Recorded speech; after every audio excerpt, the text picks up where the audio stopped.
La Universidad Andina Simón Bolívar, sede Ecuador, es una institución viva, influyente. La gestión de sus estamentos les relatamos enseguida a través de diálogos universitarios.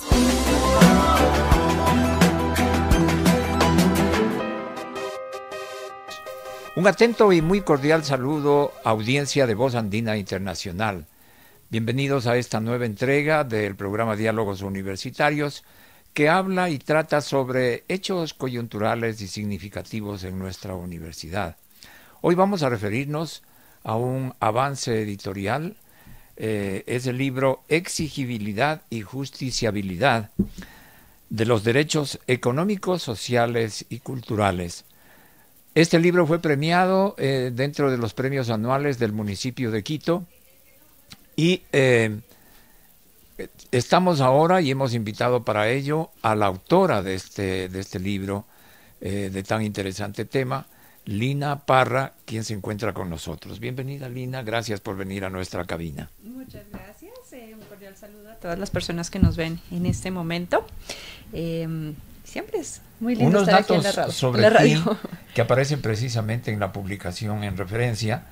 Lina Parra Cortés es doctora en estudios avanzados en derechos humanos cum laude en el 2018, premio extraordinario de doctorado y máster en estudios avanzados en derechos humanos 2012, esto por la Universidad Carlos III de Madrid, especialista en negociación, conciliación y arbitraje en el 2009, abogada 2005 por la Universidad Colegio Mayor de Nuestra Señora del Rosario, Bogotá, Colombia, magíster en Derecho con mención en Derecho Constitucional en el 2012 por la Universidad Andina Simón Bolívar, sede Ecuador.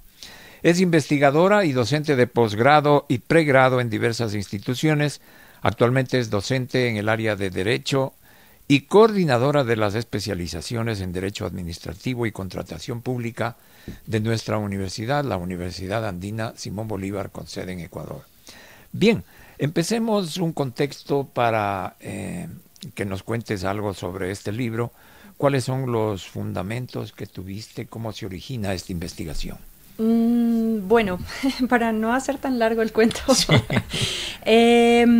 Yo estaba trabajando en la época que empiezo a como a madurar esta idea con una ONG y no voy a decir la temática porque finalmente lo que me lleva a investigar este tema es justamente ver los problemas que pues estas organizaciones abordan la población. Entonces, por lo general, hay muchas personas que son víctimas de circunstancias delictivas, que les faltan recursos, etcétera, etcétera. Entonces, la nota común que encontré justo a partir de esa experiencia y luego entrando a hacer estas investigaciones es ¿qué pasaba de fondo?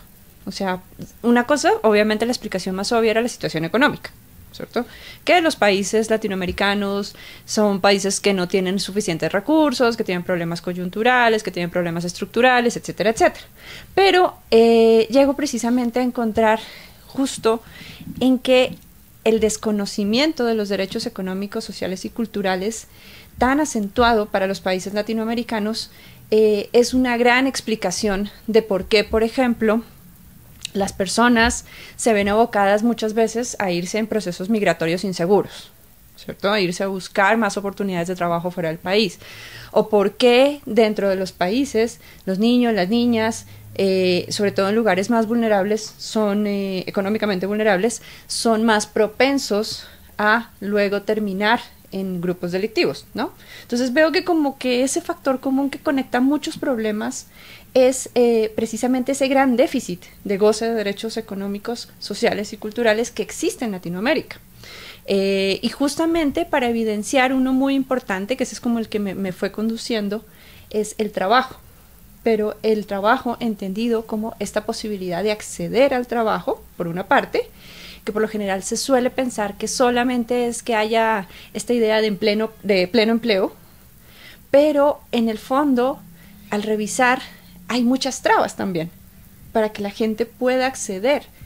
Primera y más importante, la educación, ¿cierto? No hay suficientes cupos universitarios. Cuando los hay, las personas no tienen condiciones para mantenerse en unos procesos escolares. Entonces también este tipo de cosas como que son ese eje común que encontré y por el que me interesé precisamente por ir no tanto a los problemas específicos, que en ese momento estaba yo trabajando con esta ONG, sino ver como qué les conectaba a todos, ¿cierto? Y para mí fue como encontrar precisamente bueno, o sea, lo sabemos que esto falla, pero ¿por qué es tan grave para nosotros en el contexto latinoamericano? Pues yo lo enfoqué bastante, por lo que pues esta investigación originalmente la hice en el marco de mi doctorado, que fue financiado con una beca colombiana, pues para Colombia, ¿no? Pero por este trasegar que yo tuve entre Ecuador, Colombia, España, me permite ir comparando, ir viendo las visiones y ver justamente cómo el descuido de estos derechos es esa nota común y a tratar de entender por qué. Entonces, y ahí es donde me voy montando en algo que los abogados no solemos investigar mucho, que es la cuestión política. Fundamental.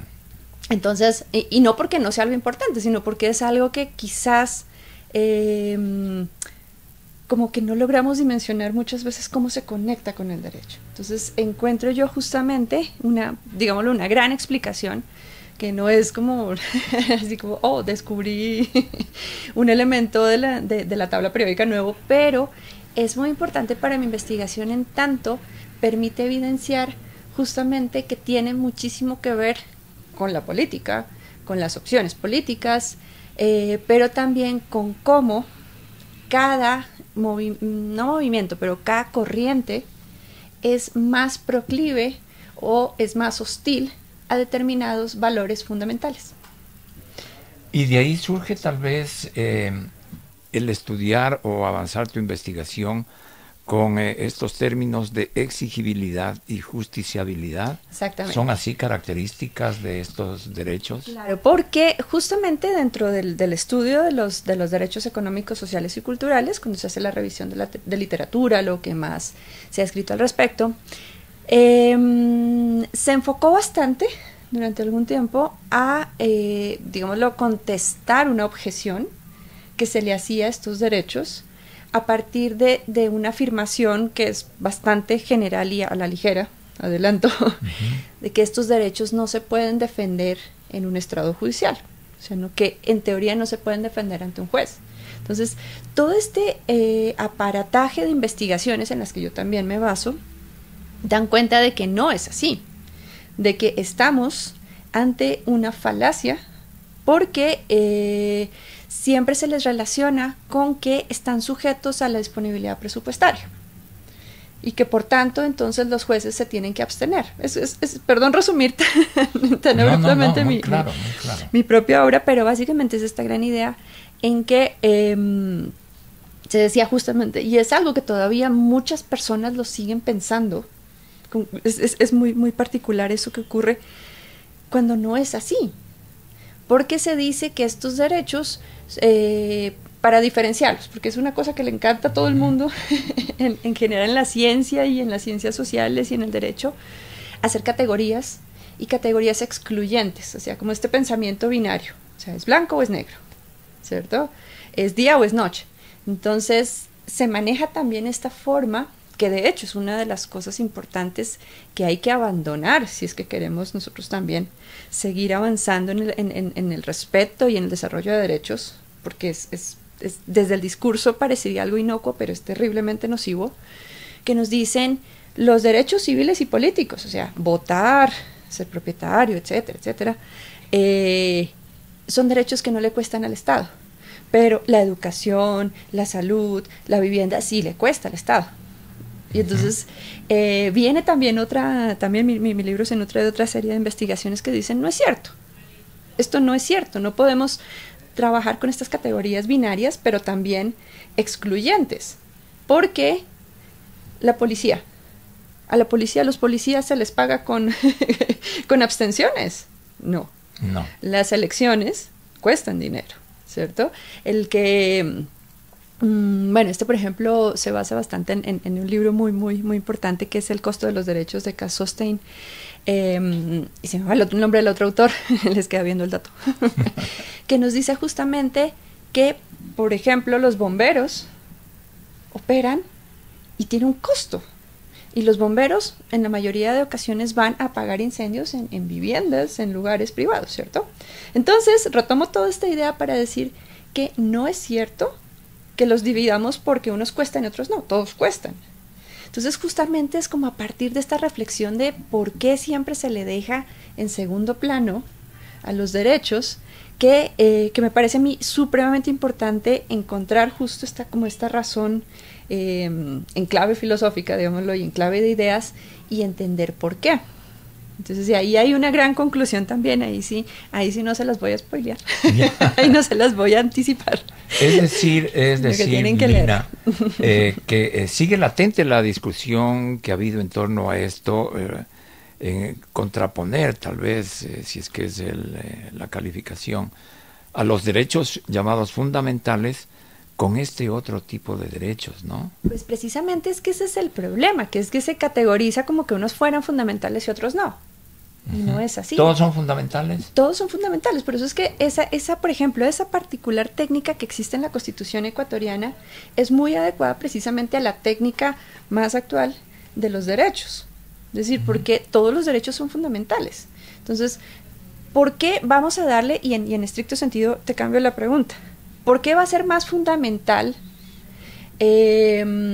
por ejemplo, que es uno de los derechos, bueno, por ejemplo, votar, ¿cierto? Que cada persona tenga la posibilidad de emitir su voto.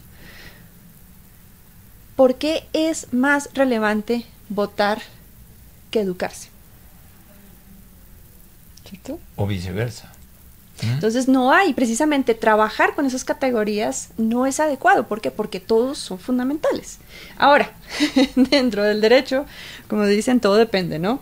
Porque depende cómo uno lo ponga, lo diga, pero hay unos ciertos debates en otros sistemas jurídicos en que esa categoría se reserva para cierta clase de derechos. Pero bueno, eso ahí ya no entramos, sino que vamos a ver desde el punto de vista práctico que precisamente todos son fundamentales. Y que en virtud de eso, precisamente hay una serie de obligaciones que los estados tienen que cumplir. Pero el problema es que siempre, y perdón si suena un poco obvia, pero el Estado está en manos de determinados gobiernos. Y dependiendo de lo que esos gobiernos piensen, van a hacer que ese Estado proteja unas cosas más que otras, ¿cierto? Es un poco esta relación instrumental. Pero todos son fundamentales. Entonces, y justamente, y ese es un debate interesantísimo también, porque cuando se utiliza de forma, como digamos, lo instrumentalizada la palabra fundamental, cualquier cosa puede ser fundamental si es que a un legislador le parece. Y, por ejemplo, hay un autor italiano que es Luigi Ferrajoli que pone un ejemplo que me parece magnífico. Bueno, aunque yo difiero de su análisis, pero el ejemplo es buenísimo, porque dice, Estados Unidos en su constitución determinó que el porte de armas es un derecho fundamental. Sí, acá en nuestro ambiente entonces, y sociedad sería incongruente eso, ¿no? Dentro del peso de lo que podemos dar en una categoría, ¿por qué eso es más fundamental que el derecho a la salud? ¿Cierto? Entonces ahí vamos a ver justamente cómo la construcción política, cómo el debate político luego se refleja en unas normas jurídicas y pues también en unas prácticas, ¿no? Porque no solo es lo que está en la ley. Acabas de decir, se refleja en normas jurídicas. ¿Cómo está la legislación ecuatoriana? ¿Ha incursionado las leyes ecuatorianas precisamente en tratar, normar o aceptar o dar respaldo a este tipo de derechos, los económicos, los sociales y los culturales? Bueno, aquí hay otro tema interesante, así como, como académica que soy, en esa parte me gusta también trabajar muchísimo en ciertas categorías que permiten también entender mejor los problemas. Y otra categoría maravillosa que nos explica un poco o nos ayuda a entender qué es lo que pasa, es que, por una parte, derecho es como, es esta técnica de positivizar, de poner en derecho, en lenguaje jurídico, las cosas a las que las personas deberían poder acceder, deberían poder gozar para poder desarrollar un proyecto de vida, que es básicamente una de las definiciones. Garantía, por otra parte, es todo aquello que hace posible que eso que está en los artículos, en las normas jurídicas, cobre vida, ¿cierto? Y la primera garantía importantísima es que esto exista en unas normas de orden jurídico. Entonces, por eso es tan importante que la Constitución, de hecho, es una de las constituciones más ricas en derechos del mundo, por precisamente esta idea tan potente de es que el Estado está para servirle a las personas y los derechos están para que las personas puedan hacer proyectos de vida. Y de hecho, a veces se piensa que los derechos son un fin, pero realmente los derechos son un medio para que las personas, pues uno, tengan dignidad humana y dos, puedan desarrollar sus proyectos de vida con normalidad, que todos estos grandes cosas que se traen también, por ejemplo, desde la Revolución Francesa, desde la Constitución norteamericana, que nosotros la vemos también en la Constitución ecuatoriana, que es la felicidad, vivir bien, poder vivir, ¿no? Entonces, ¿qué es lo que pasa? Que en términos de derechos tenemos un montón de legislación. Tenemos Constitución, tenemos determinadas leyes que desarrollan los contenidos de ciertos derechos, hay derecho internacional, o sea, esa parte está cubierta. El problema lo tenemos en las garantías, sobre todo en las que tienen que ver con el desarrollo de la actividad pública, también privada, pero sobre todo pública, para lograr esos derechos. Entonces, ahí es donde tenemos que poner el énfasis, ahí es donde tenemos que atacar. Y de hecho, precisamente, es muy importante que se respete justamente cómo se han regulado estos derechos para evitar precisamente que el día de mañana, en una situación, por ejemplo, cosas que no son tan infrecuentes y que de hecho siempre ha sido un riesgo latente para los estados latinoamericanos, nos venga un régimen no democrático, ¿cierto? Que quiera decir, y aquí perdón si sueno fatalista, pero pensemos, por ejemplo, lo que está pasando en Estados Unidos con los derechos de las mujeres, los derechos de naturaleza sexual y reproductiva. Entonces hay una regresión tremenda porque se deja sin sustento una sentencia que era la Roe versus Wade, muy importante de los años 70, que dice es que el Estado y las personas no pueden decidir sobre el cuerpo de las mujeres. Y hay una regresión absoluta de eso que era un derecho, ¿cierto? Y lo que se ve es un uso del poder tremendo. Y las mujeres no se les escucha su voz. Simplemente se fue haciendo el derecho de esa forma.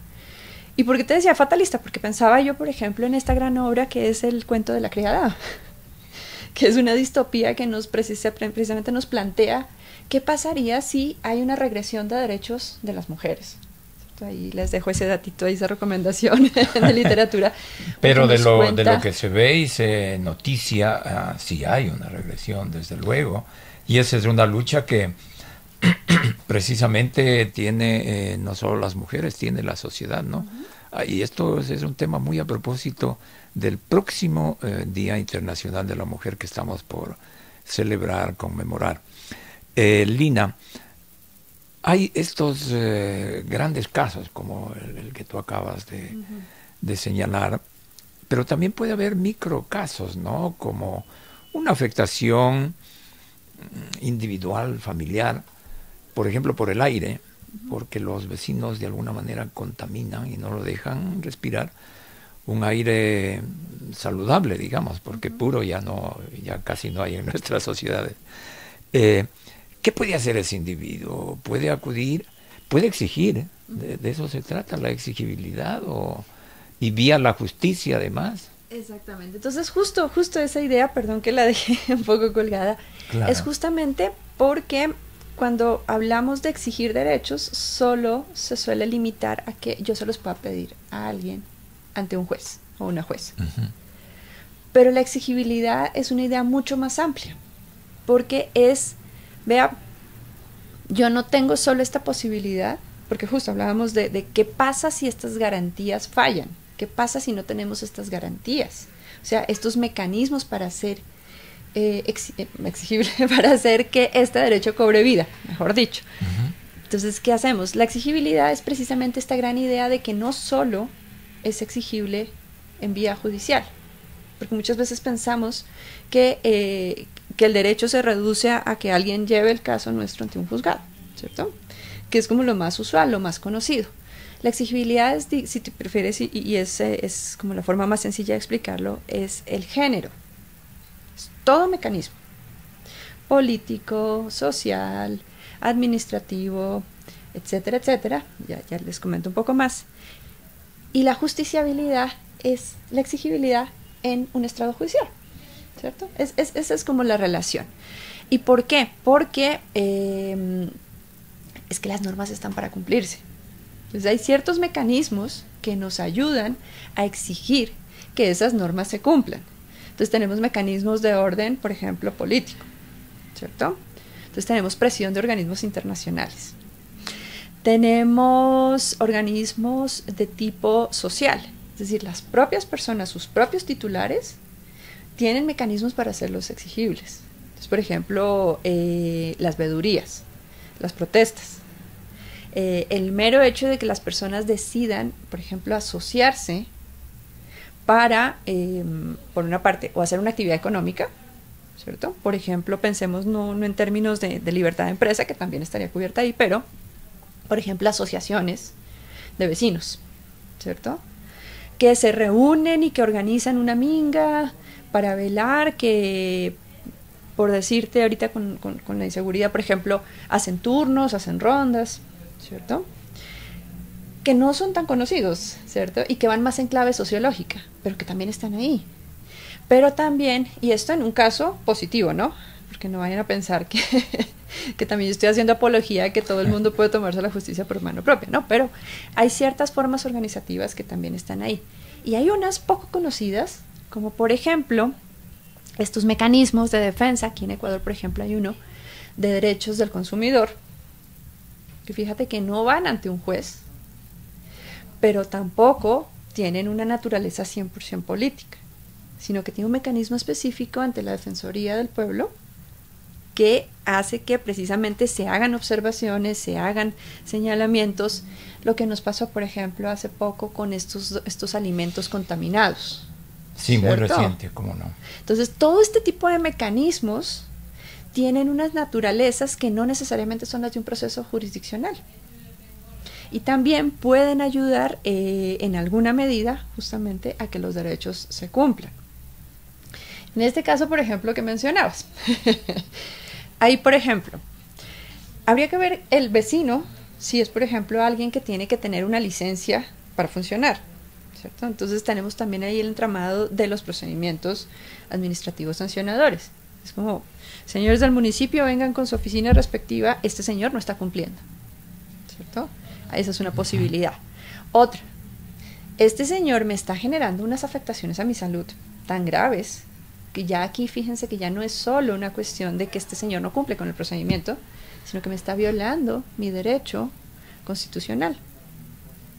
Y en virtud de esto, yo no tengo, o sea, yo ya agoté todos los mecanismos, digámoslo, normales del diálogo de vea, usted me está aquí generando un daño, ya la presión social no sirve, pues ya tocaría ver precisamente qué mecanismo jurisdiccional activamos. Aquí te diría yo un poco a priori podría ser justamente la acción de protección. ¿Por qué? Porque es que este señor me está afectando. Pero pues no suele ser una herramienta que se use mucho en esos casos. Eso te comento. Pero por ejemplo ahí tendríamos que ver cuál es la afectación, ¿cierto? Y ahí es donde se activa esta garantía para evitar que se siga generando daño y que se siga vulnerando ese derecho. También que puede ser de forma preventiva, ¿no? También puede ser. Muy clarito lo que nos explicas, Lina, y además supremamente interesante. Quisiera salir, más bien averiguarte sobre qué contenidos, hay resoluciones de los organismos de defensa de los derechos humanos internacionales. La Corte, etcétera, referente a este tipo de derechos. Sí, pues justamente es bien importante. De hecho, creo que es algo, es una preocupación que compartimos con algunas personas, es cómo se están haciendo campañas de desprestigio, ¿sí? Muy soterradas, a los pronunciamientos de los organismos de derechos humanos. Entonces hay que tener mucho cuidado porque se está instrumentalizando como que los derechos humanos son solo para ciertas personas, o sea, y como se dice comúnmente. Entonces, y eso es una cosa primero importantísima que hay que tener en cuenta, que no es adecuada. Porque los organismos, por lo general, son los organismos técnicos que miran las situaciones de los países y que vienen, porque muchas veces a la gente se le olvida esto, no es que simplemente la ONU viene y nos impone porque sí. No, esto viene de un acuerdo de hace muchísimo tiempo que se suscribió en que los países, precisamente para evitar conflictos bélicos y para evitar afectaciones precisamente a los derechos de las personas, someten precisamente su actuación al control de entes internacionales. Ahora, no estoy diciendo que sean unos santos, una maravilla completa, porque también hay muchos problemas como toda institución, pero la cuestión es que estos pronunciamientos nos dan directrices en claves mínimas de qué deberían los estados estar cumpliendo en términos de los derechos, de todos los derechos. Entonces, para los derechos económicos, sociales y culturales está el Comité de Derechos Económicos, Sociales y Culturales, famoso Comité DESC, que hace unos pronunciamientos y dice, oiga, usted, país X, país Y, país Z, está fallando en esto. O sea, usted me está reportando que usted está cumpliendo con esto, pero yo estoy viendo, por ejemplo, que usted emitió una ley, usted sacó una ley en la que está favoreciendo, por ejemplo, ahorita que estamos ante tanta reforma laboral, usted está favoreciendo la precarización, usted está favoreciendo la inestabilidad laboral. Usted tiene que, y no es que el organismo le dice, derogue la ley, porque eso no hacen los organismos. Los organismos le dicen, vigile que esto se acorde con su normativa interna, pero también con los pactos internacionales. Entonces, ¿por qué hace precisamente esta labor de, digámoslo, de control en clave de lo que hay que prestar atención, de lo que hay que corregir? Hay otros mecanismos que ya son un poquito más de orden judicial, que esos son los que, por ejemplo, se conocen mucho más de la Corte Interamericana, por ejemplo, ¿cierto? En el que cuando hay afectaciones graves a los derechos de las personas en ciertos casos, y la justicia interna, como dicen en un canal de YouTube, ni noticias, queda pues este mecanismo digámoslo, de última instancia para que un organismo internacional evalúe si hubo conformidad de todo lo que pasó con ese derecho al que esa persona tenía que respetársele, ¿cierto? Que ahí es donde vienen los informes de Comisión Interamericana, las sentencias de Corte Interamericana, que condenan a los estados por sus omisiones, por sus actuaciones, por haber generado estos daños, ¿cierto? Entonces, todos estos instrumentos tienen una naturaleza más bien, contrario a lo que se piensa, más como o sea, es ya lo último que hay que hacer, como dicen, de última actuación, y no son lo primero que debería actuar.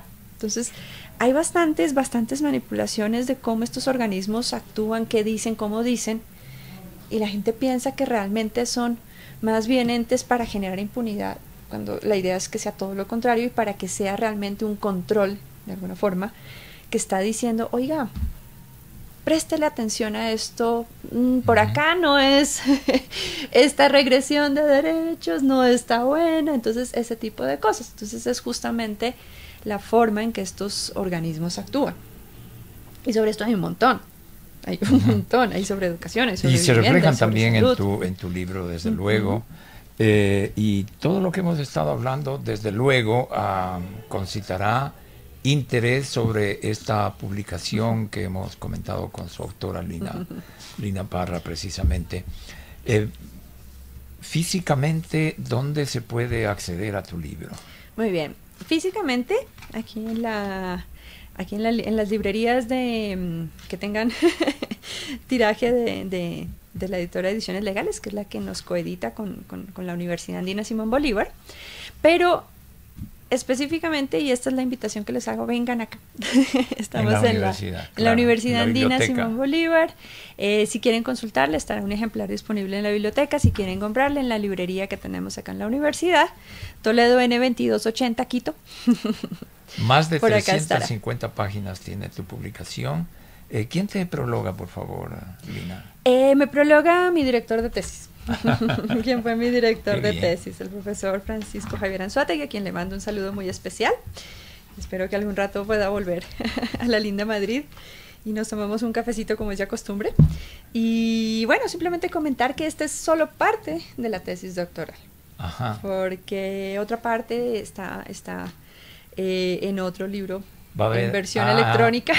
Muy bien. Está disponible, entonces, pero esta es como la parte más importante relacionada justamente con esta idea de la exigibilidad y la justiciabilidad. ¿Se nos quedó algún tema, alguna cosa que quieras resaltar de la publicación, Lina? Muchísimas cosas, pero justamente ver, y yo creo que esta es la idea más importante, hay un debate en el derecho. Perdón, me robo 2 minutos para cerrar esta idea. Hay un debate en el derecho que viene desde Norberto Bobbio, uno de los grandes juristas, que luego de la Declaración Universal de Derechos, él, con justa razón y respondiendo al espíritu de su tiempo, decía: ya tenemos por fin un acuerdo universal sobre los derechos. Ahora no deberíamos preocuparnos tanto por fundamentarlos, sino por protegerlos. Pero esa idea para nuestros tiempos, y por eso, y no es que yo me compare con él, ni más faltaba, pero me parece que esa idea en nuestros tiempos no debe perder de vista que si no conocemos precisamente cómo los fundamentamos, y precisamente cada opción política a qué valor fundante es más afín o más hostil, pues no vamos a poderlos proteger bien.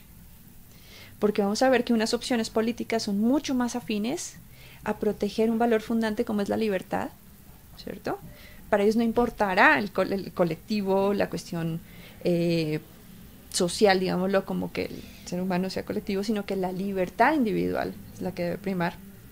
Mientras que otras opciones políticas dicen no, sin igualdad nosotros no vamos a lograr llegar a ningún lado. Y esto en clave explicativa, porque de nuevo, no es que lo uno prima sobre lo otro. Si tenemos estados que no respetan la igualdad, estamos fregados. Si tenemos estados que no respetan la libertad, estamos fregados. Entonces tiene que haber este justo punto medio, y precisamente ver que cada vez que nos hacen, y yo creo que con esto cierro, que cada vez que nos hacen propuestas electorales, que cada vez que nos convocan a consultas populares, tenemos que ver en el trasfondo qué es lo que se está privilegiando y qué es lo que se está dejando de ver. Porque recuerden lo que pasó hace poco con la consulta sobre el Yasuní, ¿cierto? Que la gente privilegió el derecho de la naturaleza, privilegió la naturaleza, privilegió el cuidado de la naturaleza, y sin embargo, ahí está cómo se está ejecutando. Se pide la prórroga de la aplicación de esa decisión. Y no son decisiones fáciles, ¿no? Piensen absoluto, que yo pienso que sean fáciles, pero son cuestiones importantes justamente de ver que hay una tensión permanente. Y que nosotros como electores, como votantes, como ciudadanos, como personas, tenemos que estar siempre vigilantes. Muchísimas gracias, Lina Parra Cortés, por haber venido a nuestra cabina biblioteca. Será hasta una próxima oportunidad. Lina nos ha descrito y dado muchos detalles importantísimos sobre su libro, La exigibilidad y justiciabilidad de los derechos económicos, sociales y culturales. Hasta pronto, Lina, muy amable, gracias. Muchas gracias, Ramiro, y un cálido saludo para ustedes que nos están escuchando y nos están viendo. Con ustedes será hasta una próxima oportunidad también. Que pasen bien.